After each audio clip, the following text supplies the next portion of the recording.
Farming life in another world के episode 2 की starting में हमें गॉड की दुनिया का सीन दिखाया जाता है, जहाँ फिर गॉड कहते हैं मैं एक गॉड हूँ और गॉड से भी गलतियाँ हो सकती है। मेरी ये गलती की वजह से एक इनोसेंट आदमी को अपनी लाइफ में बहुत सी परेशानियों में से गुजरना पड़ा, और क्योंकि हम गॉड्स एक बार लाइफ स्टार्ट होने के बाद उसमें इंटरफेयर नहीं कर सकते, इसलिए मैं उसे वापस भी नहीं बुला पाया। खैर जो भी हो, उसके मरने के बाद मैंने उसे एक दूसरी लैब दी थी जिसमें वो आराम से रह पाए।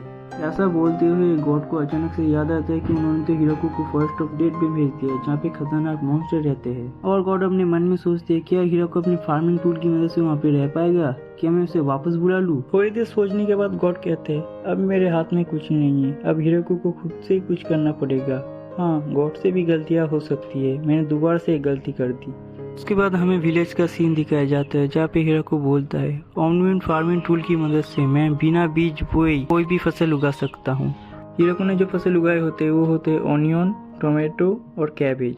वो बोलता है ये एग्जैक्टली वही प्लांट्स है जिनको मैं मिट्टी खोदते वक्त सोच रहा था। हिरोको और बताता है मैंने ये सब टेस्ट करने के लिए सबसे पहले सोयाबीन के पौधे को उगाया था क्योंकि उसको पहचानने में आसानी होती है। हिरोको बोलता है मैंने ये नोटिस किया है कि जो फसल मैं अपने फार्मिंग टूल की मदद से उगाता हूँ वो अपने समय से बहुत जल्दी ग्रो हो जाते हैं। हिरोको एक आलू के प्लांट को देख के बताता है कभी कभी इससे परेशानियां भी आती है। जो आलू ग्रीन हो गए थे शायद से उनको मुझे मिट्टी के अंदर रखना था। ऐसा सोचने के बाद हिरोको बोलता है मेरे पास कोई ऑप्शन नहीं है, मुझे कोई सिखाने वाला नहीं है, शायद से मुझे अपनी गलतियों से ही सीखना पड़ेगा।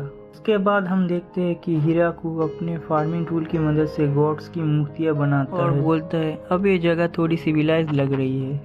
उसके बाद हम देखते हैं हिरोको अपना लंच बना रहा होता है जो कि होता है रैबिट मीट से एक बना हुआ सूप। हिरोको बोलता है कि ये खाने में ठीक ठाक ही है और शायद से डॉग्स को भी ये खाना अच्छा लगा होगा। खाने के बाद कुछ नया करने के लिए हिरोको अपने फेंस के बाहर कुछ फ्रूट ट्री लगाता है। उसके बाद सीन शिफ्ट होता है और हम देख पाते हैं कि हिरोको अपने डॉग्स के साथ खेल रहा होता है। खेलते हुए हिरोको नोटिस करता है कि इन डॉग्स के सर पे तो सींग टाइप कुछ है, तो फिर वो मन में सोचता है कि ये एक दूसरी दुनिया है तो ऐसा हो सकता है। और उसके बाद वो अपने दूसरे डॉग्स को भी देखता है तो उनके सर पे भी सींग थे।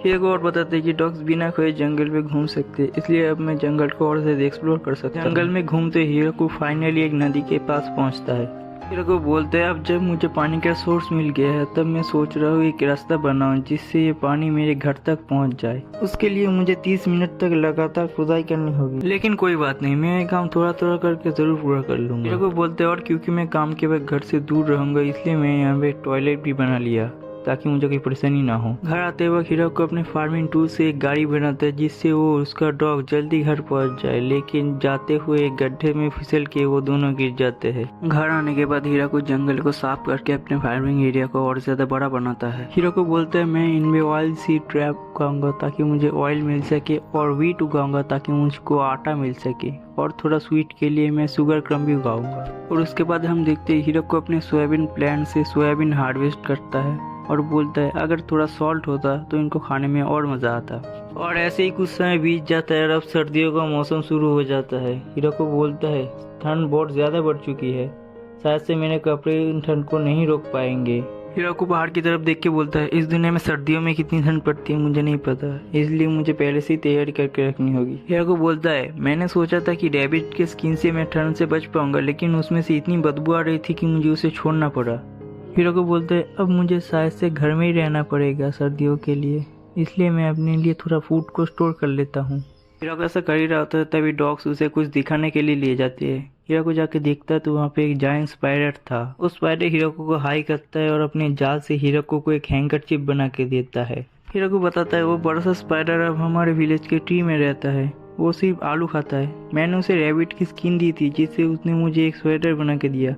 उसने मुझे चादर, कार्टन और दूसरी चीजें बना के दी जिससे मेरा घर थोड़ा सिविलाइज लगने लगा है। मैंने डिसाइड किया है कि मैं उसका नाम दूंगा जाबुटो।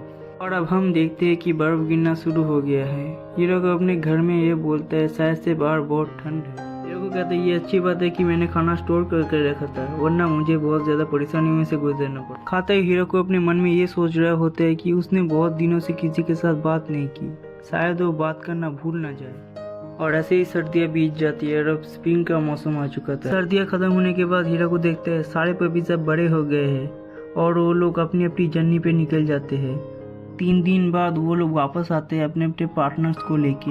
हीरा को देखता है कि ज़ाबुटो के भी बच्चे हो चुके हैं। तो हीरा को ये देख के हैरान होता है और बोलता है क्या ज़ाबुटो एक फीमेल थी। हीरो कहता है सब लोगों की फैमिली इतनी बढ़ रही है, मुझे जेलसी हो रही है क्योंकि मैं ही अकेला हूँ। ऐसे हीरो को अपने फार्म में काम कर रहा होता है तभी ज़ाबुटो खतरे की घंटी बजाता है। हीरो को दौड़ के जंगल की तरफ जाता है और देखता है वहाँ पे तो एक छोटी लड़की है। वो लड़की हीराको को देख के उससे मदद मांगती है क्योंकि उसको डॉग्स और स्पाइडर ने घेर के रखा था।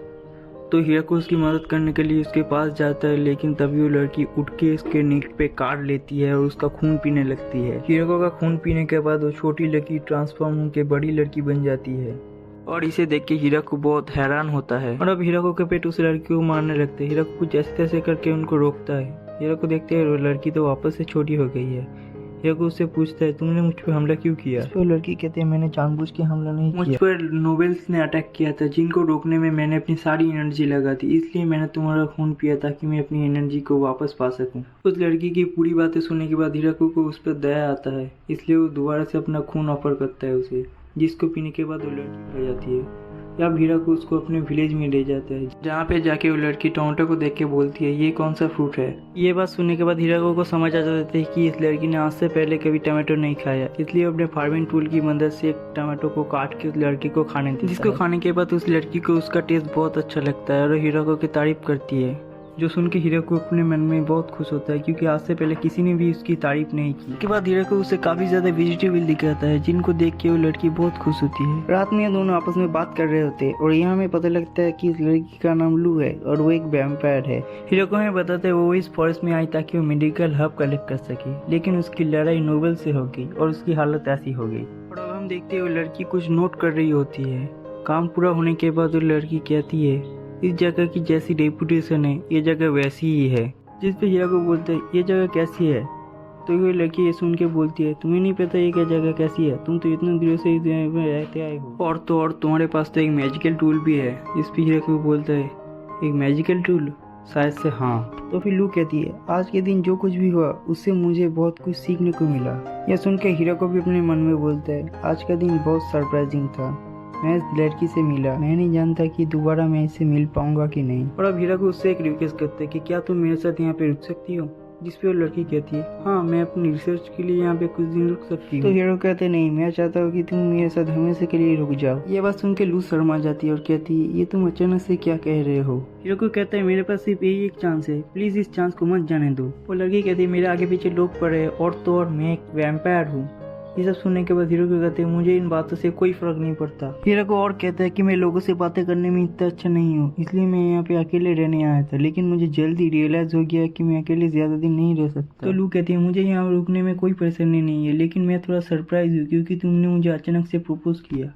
जो सुनने के बाद हीरो को कहता है मैंने कब तुम्हें प्रपोज किया, मैं तो बस यही कह रहा था कि मैं इस विलेज में अकेले रहता हूँ, इसलिए अगर तुम मेरे साथ रुक जाओ तो बहुत अच्छा होगा। जो सुन के लू कहती है तो तुम्हारा ये मतलब था जब तुमने मुझे कहा कि हमेशा के लिए यहाँ पे रुक जाओ। और अब हीरो को भी शर्मा जाता है, वो अपने मन में बोलता है हाँ मैंने तो इसे सचमुच में ही प्रपोज किया है। जिसपे लू कहती है क्या तुम ये नहीं कहना चाहते थे। तो हीरो को बोलते हैं हाँ मैं यही कहना चाहता था, मैं तुम्हें प्रपोज करता हूँ, क्या तुम मेरे साथ यहाँ पे रुकोगी। इस पे लू भी मान जाती है, बोलती है हाँ मैं तुम्हारे साथ यहाँ पे रुकूंगी। और ये बात सुन के हीरो को बहुत खुश हो जाता है, लू को अपने गले लगा लेता है। उसके बाद हम अगले दिन सुबह का सीन देखते हैं जहाँ पे हीरो को अपने फार्म में काम कर रहा होता है। तभी यहाँ पे लू आती है, हीरो को गुड मॉर्निंग कहती है, जिसपे हीरो को भी उसे गुड मॉर्निंग कहता है। हीरो को अपने मन में बोलते हैं मैंने कभी नहीं सोचा था कि किसी के मुंह से गुड मॉर्निंग सुनने के बाद इतनी खुशी मिलती है। लू हीरो को से पूछती है तुम यहाँ पे क्या उगाओगे, जिसपे हीरो को उससे बताता है मैं यहाँ पे स्वीट पोटैटो उगाने की कोशिश कर रहा हूँ, क्योंकि उसे उगाना आसान होता है और उसे बहुत दिनों तक प्रिजर्व करके रखा जा सकता है, और क्योंकि अब हमारे पास पहले से ज्यादा लोग हैं तो इसकी जरूरत पड़ेगी। हीरो को लू की तरफ देख के बोलते है तुम पहली पर्सन हो इस विलेज में आए, इसके मतलब तुम इस विलेज की पहली विलेजर हो। लू कहती है तो क्या ये एक विलेज है, जिसपे हीरो को उसे बताता है अब ही नहीं लेकिन आगे चल के जरूर बन जाएगा। तब वहाँ पे कुरो आता है। कुरो को देख के हीरो को याद आता है कि कुरो तो इस विलेज का पहला विलेजर है, उसके बाद कुरो की फैमिली, उसके बाद ज़ाबुटो। इसका मतलब तुम इस विलेज की 30th विलेजर हो। जो सुन के लू कहती है 30th विलेजर, ये कैसा टाइटल हुआ। तो उसके बाद लू हीरो को से पूछती है क्या हम यहाँ पे मेडिकल हर्ब्स भी कर सकते हैं, तो फिर हमें जंगल में जाके उनके सीड्स कलेक्ट करने होंगे। तो हीरो को उसे कहते हैं हमें कोई सीड्स की जरूरत नहीं है। तो फिर लू उससे पूछती है क्यों नहीं है। एपिसोड के एंड में हमें वापस से टाउन का सीन दिखाया जाता है, जहाँ पे एक लड़की पूछ रही होती है कि फॉरेस्ट ऑफ डेथ कहाँ पे, जिसपे वहाँ का आदमी उसे बताता है फॉरेस्ट ऑफ डेथ पहाड़ी के उस पार है। उस दिनों से बहुत से लोग वहाँ पे जाने के लिए उस जगह का पता पूछ रहे थे। यह सब सुनने के बाद वो लड़की उस आदमी को शुक्रिया कहती है और यहीं पे इस एपिसोड का एंड हो जाता है। आशा करता हूँ कि आप लोगों को वीडियो अच्छा लगा होगा। अगर वीडियो अच्छा लगा तो प्लीज़ वीडियो को लाइक कीजिएगा। और हाँ, मैं एक नई एनिमे सीरीज़ को भी एक्सप्लेन करने जा रहा हूँ, तो अगर आप वो एनिमे सीरीज़ देखना चाहते हैं तो प्लीज़ चैनल को सब्सक्राइब कीजिए।